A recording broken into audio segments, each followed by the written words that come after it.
Bonjour, ici Théo de Day Trader Canada qui vous souhaite la bienvenue à notre revue hebdomadaire des marchés, édition du 10 juillet 2026. Cette semaine, l'intelligence artificielle continue de dominer les marchés boursiers, mais ce qui est intéressant, c'est que le marché ne réagit plus simplement de façon positive à tout ce qui touche l'IA. On voit plutôt une dynamique beaucoup plus nuancée. D'un côté, l'IA peut représenter une menace pour certaines entreprises, notamment dans le secteur des logiciels. De l'autre, elle peut devenir un puissant moteur de croissance pour les entreprises capables de construire leur infrastructure efficacement. Et cette semaine, 3 noms résument très bien cette nouvelle réalité: Starbucks, Meta et SK Hynix. Commençons avec Starbucks. La nouvelle a attiré beaucoup d'attention cette semaine. Starbucks travaillerait à développer ses propres outils logiciels à l'interne avec l'aide de l'intelligence artificielle. L'objectif serait de réduire sa dépendance envers certains fournisseurs externes de logiciels. Ce qui rend la nouvelle importante, ce n'est pas seulement que Starbucks utilise l'IA. Aujourd'hui, toutes les grandes entreprises veulent intégrer l'intelligence artificielle à leurs opérations. Ce qui frappe davantage, c'est l'ampleur du budget visé. Starbucks dépenserait environ 400 millions de dollars par année en logiciels.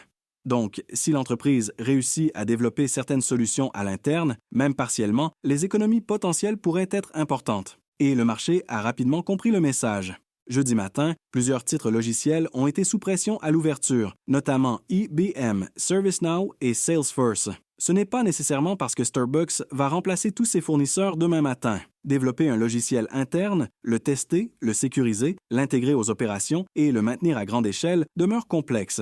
Mais le signal est clair. Si une entreprise comme Starbucks peut utiliser l'IA pour bâtir certains outils à l'interne, d'autres grandes entreprises pourraient être tentées de faire la même chose. Et ça change la conversation autour des logiciels d'entreprise. Depuis plusieurs années, les grandes sociétés de logiciels ont profité d'un modèle très puissant, des revenus récurrents, des contrats à long terme, des marges élevées et une forte dépendance des clients envers leur plateforme. Mais avec l'IA, certains clients pourraient maintenant se demander: est-ce que je dois renouveler ce contrat coûteux ou est-ce que je peux automatiser, simplifier ou reconstruire une partie de cette solution à l'interne? C'est là que Salesforce devient particulièrement intéressant. Salesforce mise beaucoup sur l'intelligence artificielle, notamment avec Agentforce, pour relancer sa croissance. Mais le marché devient plus exigeant. Il ne suffit plus de dire qu'on fait de l'IA. Les investisseurs veulent voir une adoption concrète, des revenus mesurables et une vraie valeur ajoutée pour les clients. KeyBank a d'ailleurs dégradé Salesforce en citant 2 inquiétudes. Premièrement, les données de plusieurs clients ne seraient pas toujours suffisamment bien organisées pour permettre des projets d'IA vraiment significatifs. Deuxièmement, Agentforce ne serait pas encore suffisamment convaincant comme produit pour rassurer pleinement le marché. Autrement dit, Salesforce est pris entre 2 pressions. D'un côté, l'entreprise doit prouver que ses propres outils d'IA peuvent devenir un moteur de croissance. De l'autre, elle doit faire face à un risque plus large. Certains clients pourraient utiliser l'IA pour réduire leur dépendance envers les fournisseurs logiciels traditionnels. Cela ne veut pas dire que Salesforce est une mauvaise entreprise. Le modèle demeure solide, les revenus sont récurrents et l'entreprise reste rentable. Mais en bourse, le problème n'est pas toujours la qualité de l'entreprise. C'est souvent l'écart entre les attentes du marché et la réalité. Et cette semaine, les attentes envers certains titres logiciels ont été remises en question. Passons maintenant à Meta. Meta nous montre l'autre côté de la médaille. Jeudi, le titre avait d'abord reculé à l'ouverture. Les investisseurs semblaient se préoccuper par l'ampleur des dépenses nécessaires pour soutenir la stratégie de Meta en intelligence artificielle. Et c'est compréhensible. L'IA coûte extrêmement cher. Il faut des centres de données, des puces, de l'électricité, de la mémoire, du refroidissement et des contrats d'approvisionnement à long terme. Pendant plusieurs mois, le principal argument baissier contre Meta était justement que ses dépenses en capital allaient devenir trop lourdes. Les investisseurs se demandaient si l'entreprise allait brûler trop de capital sans obtenir un retour sur investissement assez clair. Mais vendredi matin, le marché a changé de lecture. Meta a ouvert avec un important gap haussier. Le titre était en hausse de plus de 5 %, stimulé par une lecture plus positive de ses investissements en infrastructure IA. La raison semble moins liée à l'annonce d'un nouveau modèle d'intelligence artificielle qu'à l'efficacité potentielle de son infrastructure. Selon certaines analyses, les chiffres issus d'un mémo interne suggéreraient que Meta pourrait ajouter beaucoup plus de capacité de calcul que prévu, à un coût par gigawatt nettement inférieur aux attentes de Wall Street. Et c'est là que la nuance devient importante.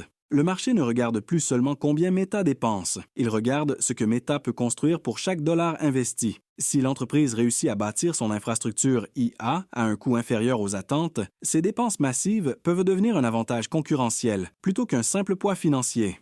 C'est probablement ce qui explique la réaction positive du titre.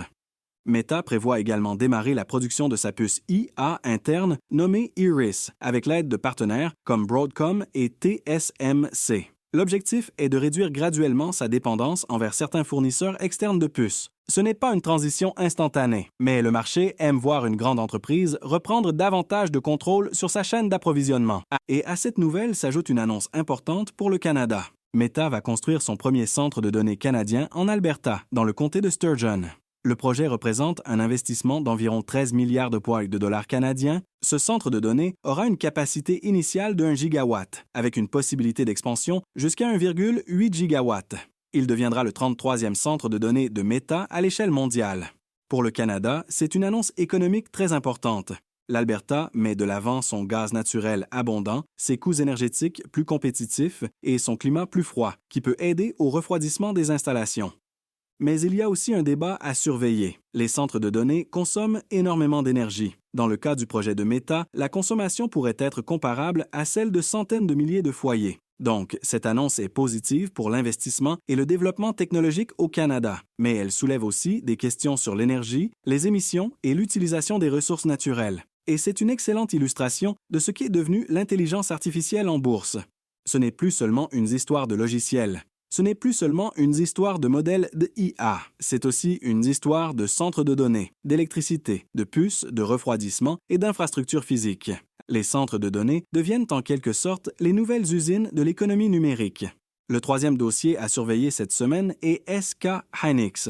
L'entreprise sud-coréenne, spécialisée notamment dans les puces mémoire, fait ses débuts au Nasdaq.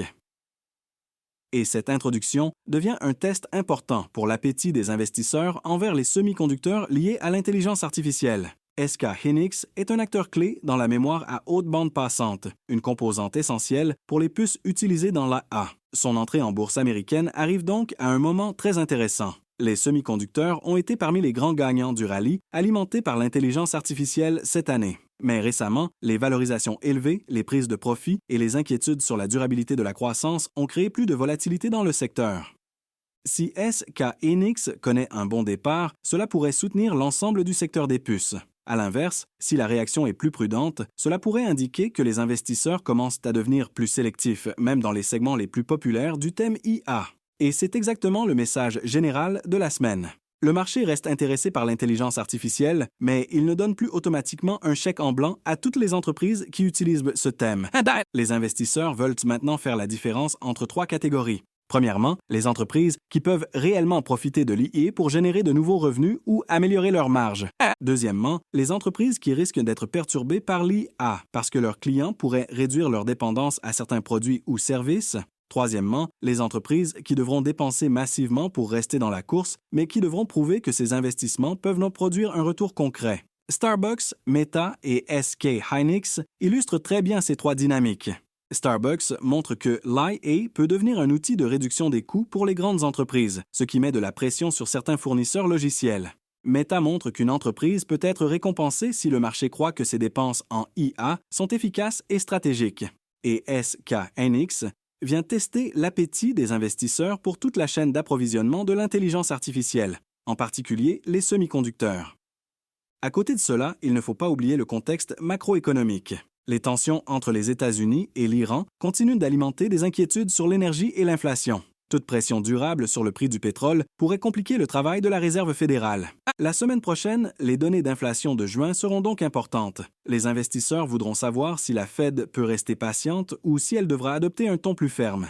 La saison des résultats prendra aussi de l'ampleur. Les attentes envers les bénéfices des grandes entreprises technologiques demeurent élevées. Le marché voudra donc voir si les résultats justifient l'enthousiasme actuel. En résumé, l'intelligence artificielle reste le thème dominant des marchés, mais la prochaine phase sera probablement plus sélective. La première phase du rallye IA était assez simple. Les investisseurs achetaient presque tout ce qui était associé à l'intelligence artificielle. La prochaine phase sera différente. Le marché va chercher à identifier les vrais gagnants, les entreprises vulnérables et celles qui devront encore prouver que leurs investissements peuvent nous générer un rendement concret. Et c'est probablement ce qui rend les marchés aussi intéressants en ce moment. L'IA continue de transformer la bourse, mais elle ne transforme pas toutes les entreprises de la même façon. Daytrader Canada vous remercie de votre écoute et, pour plus de détails, restez connectés sur nos réseaux et n'hésitez pas à explorer nos formations sur daytradercanada.com. Avertissement, L'auteur de ce balado, Richard Dussault, gestionnaire principal chez Daytrader Canada, déclare détenir des positions dans les titres mentionnés d'Intuitive et Planète, mais n'a aucune intention d'initier des positions dans les 72 prochaines heures. Ce balado est une opinion et ne doit en aucun temps être considéré comme un conseil en investissement.